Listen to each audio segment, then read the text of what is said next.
Okay, here we go. October 15th. It's a Saturday. Great wisdom is generous. Petty wisdom is contentious. Chuang Tzu. We've looked at adult and child ego states from a transactional analysis point of view over the last 2 days. Today, we explore our parent ego state, which brings out either our nurturing or judgmental side. Nurturing parent makes others feel protected and sympathized with, as a counselor or sponsor might. Critical parent is often associated with controlling or judgmental. You should messages. If you don't go to meetings, if you don't do your homework, if you don't meet your quota, are what we hear or say in the voice of critical parent. These same messages can be delivered in adult ego state, non-judging, non-controlling. It's suggested to go to meetings. Consider the benefit of doing homework each day. And there are targets and standards in this job. Say the same things, but in logical, generous, and non-contentious ways. Tone is everything. If someone tries to hide a critical parent message behind adult words, people will see right through it and react to the tone instead of the words. The most common unconscious reaction to critical parent is to respond as rebellious child. The second most likely way would be by fighting fire with fire as another critical parent, pointing the finger the other way. Nurturing parent will often trigger natural child. When nurtured, we feel safe and react authentically. The adult children of alcoholics' messages about being our own loving parents incorporate this idea of self-care by being more nurturing and less critical. We cannot be in two ego states at the same time. Mindfulness helps us to be more aware and less reactive. If someone talks to us in critical parent ego state, we can resist reacting rebelliously and reply instead as adult with, "Thanks for your input." Ideally, this takes the other party off their high horse, even if self-talk comes from an ego state. Adult is the ego state we operate from most of the time, but there is a time and place for child and parent ego states too.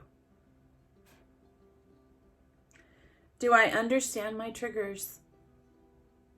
Do I see how taking time to breathe and think can make me less reactive?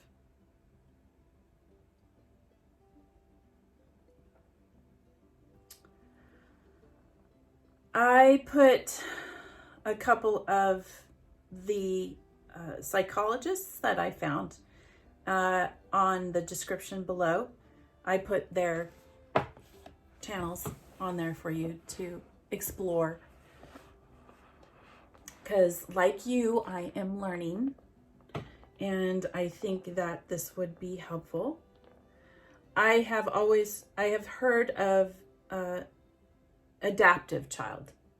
So learning about rebellious child and what a free child is new. Yeah. Well, actually free child I heard of too. So I love that we can understand how to deal with triggers. Breathing is one of them. Do I see how taking time to breathe and think can make me less reactive? In the Lewis Psychology channel, she explains breathing for 2 minutes. She goes through the 2-minute breathing and how important it is to breathe. And I've noticed that when I get triggered, when I see carts or when I hear about God, the breathing is what I have to do in order for me to kind of relax.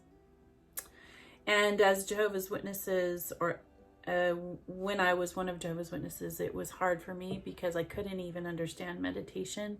They said like meditation was satanic and all that ridiculousness. And so I never even bothered to really delve into the breathing part of meditation when I was a witness. So now when I'm out, now that I'm out, I can do that. I don't necessarily like, I don't necessarily like the whole yoga type of deal where I have to deal with people who are like, okay, there's all these different universes and no. Scientific. It's scientific. Science ended up coming into this the play of the breathing part of it, and they hook you up with all these transmitters, and they can see how breathing affects the mind, and that is what I like about the meditation part of what I'm learning about and have learned about. And I don't have to go into like a deep yoga type of place. I can just learn how to do it, and it feels good. I like that. And so I hope you like it. I hope you understand that it's different. You don't have to get involved with all these little groups of yoga people who have their own kind of religious beliefs too. Like I said, I want nothing to do. I want to be able to have it my way. Cafeteria style is what I've heard before from a friend. I like cafeteria style. Yeah, where you can pull from different things, not necessarily having to deal with a religious thought. So I'll put all those links together and you can explore on your own. Remember, breathe through it because it can be a lot of information. And I can only take so much of it, and then I'm like, okay, well, where am I? Am I a child? Am I adult? Where am I? All this stuff. No, don't do that. Just, it's okay. You don't have to know. You can just explore it and see how it works for you and where you are in your mind, right? It takes a long time to figure it out. And if you're like me, for one thing, I have trust issues with therapists. I don't like them.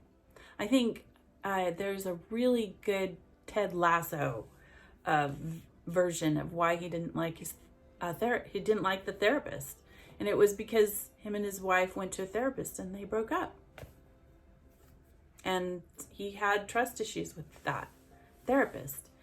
And I think that is probably why I didn't want to go to a therapist, because with my family issues, I didn't want to have a therapist tell me I have to, or my husband and I have to leave each other. I didn't want that.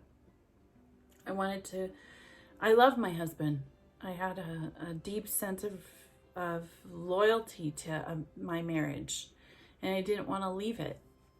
I had to think about my kids at that point, and I didn't want to marry an elder. I wanted to stay with my husband. I think there was an elder that I had gone to, and he was very honest. He said, just because you marry an elder doesn't mean you're happy. And that was from an elder.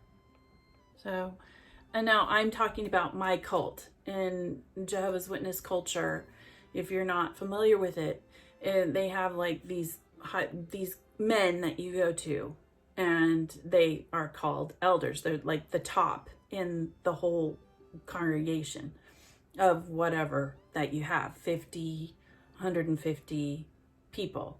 And then you go to them for guidance, and they're supposed to help you with that. And so they are not trained therapists. They are usually computer analysts, or they do different things. They're not at all therapists to go to who will give you good advice, good, healthy, emotional advice. You're kind of on your own for that. And depending on what congregation you're in, they will they will not encourage you to go to a therapist necessarily for your family. They didn't for mine. I was not encouraged. And when I was growing up, I could see my mom struggling, because when she did go to a therapist,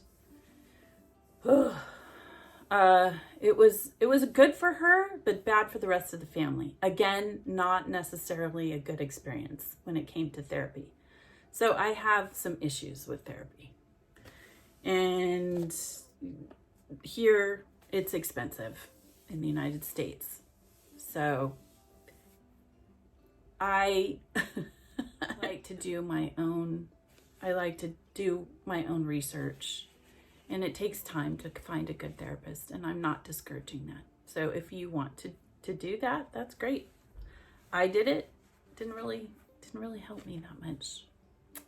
The therapist, I probably have to find a really good, narrow down my therapist. They have to have cult experience. So that's why I'm doing this. I'm doing this because I haven't found this in the XJW realm. They talk a lot about old videos, and they like highlight stuff, and then sometimes they go back to individuals who have had trauma, and I don't necessarily think that there's another XJW person that explains it. It's sometimes bringing up those things is very hard on the individual that's getting the interview done on them. They have to feel safe. And I don't know, sometimes our communities are not necessarily safe. So they can be harsh. They can be critical.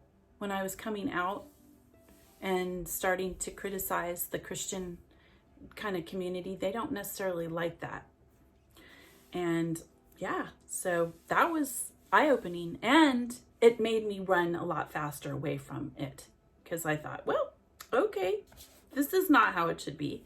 You should be able to communicate anything you want to with freely, right? As long as it's not hurting anyone. And I wasn't hurting anyone. I was just explaining my belief system about how I didn't like how God necessarily was treating women. And then I got to find out other information.